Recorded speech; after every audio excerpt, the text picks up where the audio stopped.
Hello and welcome to World Talks with me, Ashim Kumar. As Poland marks the anniversary of the Jedwabne pogrom today and the Volhynia massacre tomorrow, painful chapters of history are once again colouring relations with Ukraine. Despite recent diplomatic tensions, Ukrainians and Poles will gather together in Warsaw this weekend to honour the victims of Volhynia in a gesture of reconciliation. Joining us is Marcin Jarząbek. He's adjunct history professor at the Jagiellonian University. Professor, hello, and thank you very much for taking the time. Hello and good morning. Good morning. Well, good afternoon to you. Good afternoon, actually. We have the pogrom, Jedwabne, in 1941. We have the Volhynia massacre extending over 2 years, 1943 to 45. Can you briefly, very briefly, if you would, please tell us what happened in both of those incidents? Okay. You could think of those two bloody episodes as part of something what Timothy Snyder, American historian, called the Bloodlands, right? So the zone between Russia and Germany that during World War II was the scene of atrocities, genocides, including the Shoah, but also all other forms of ethnic cleansing.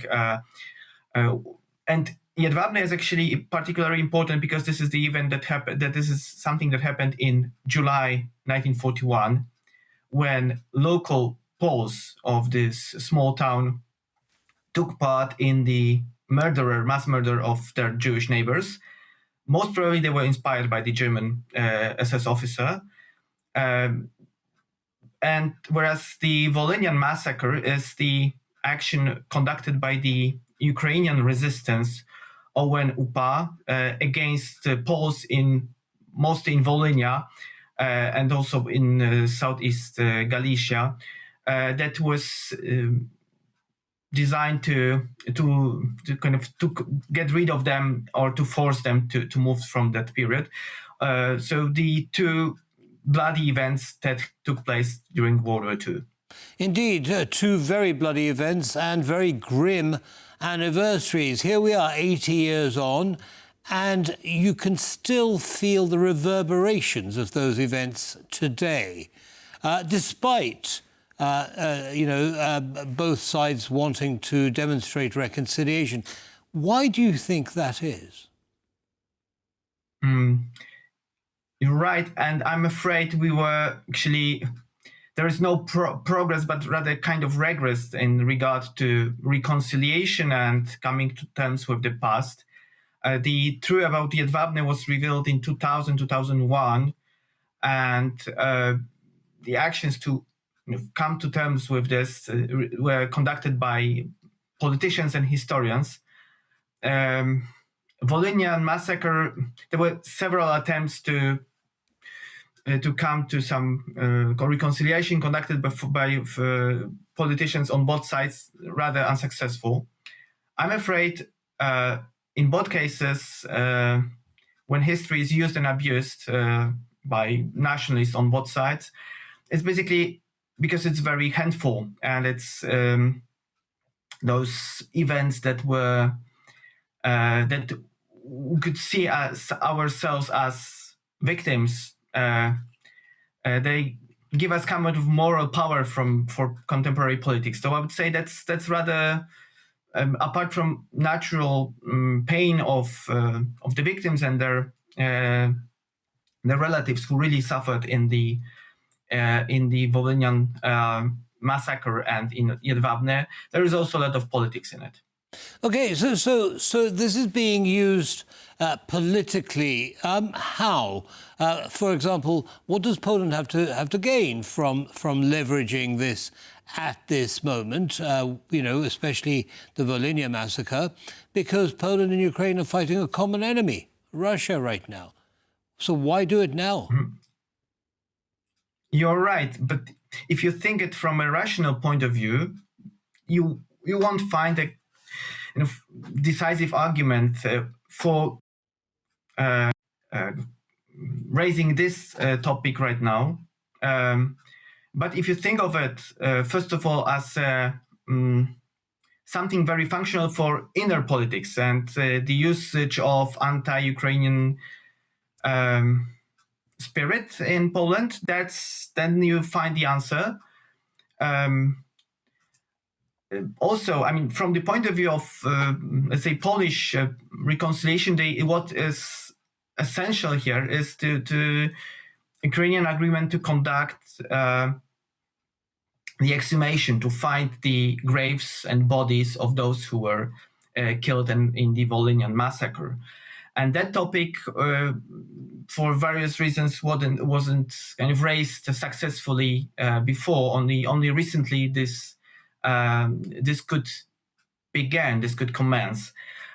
So to come to terms with the past, it also requires a bit of understanding on both sides, which I think is now rather missing, and also a broader context. So the Polish-Ukrainian relations are, let's say, much more entangled and didn't start in 1943.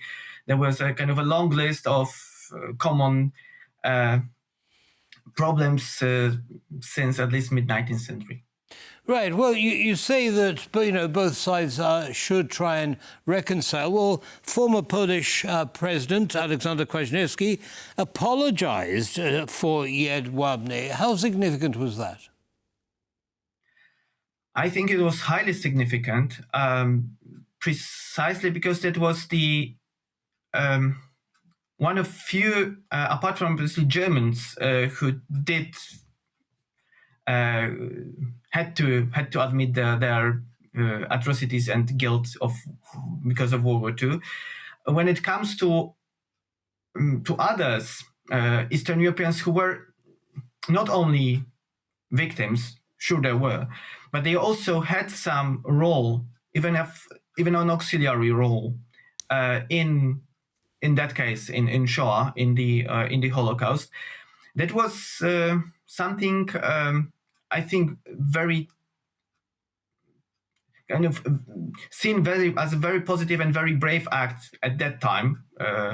So somebody who doesn't really follow the very simple, straightforward division that we were always victims, because we weren't always victims. This is certainly the case.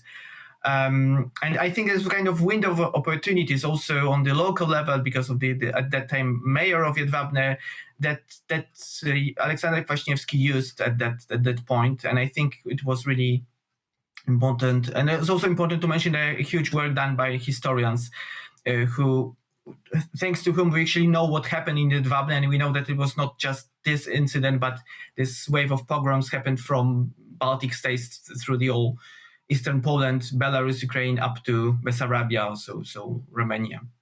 What do you think, we're running out of time, so just very briefly, if you would, Professor, what do you think would help heal the scars now moving forward of both of these grim events?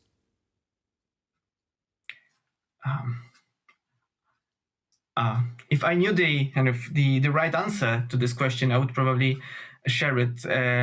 I hope what may help is that it's going to move a step backward from this where we are, the stage we are in, and let's say begin once again with the understanding that you don't have to agree with someone else's historical policy, but you should take into account the sensibility of others and think of your own history in other categories than perpetrators or victims. So there are other options as well.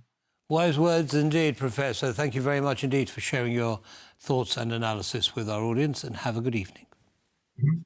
Thank you. Thank you. Goodbye. Bye-bye. And that brings us to the end of this episode of World Talks. Don't go away. Lots more coming up. Goodbye.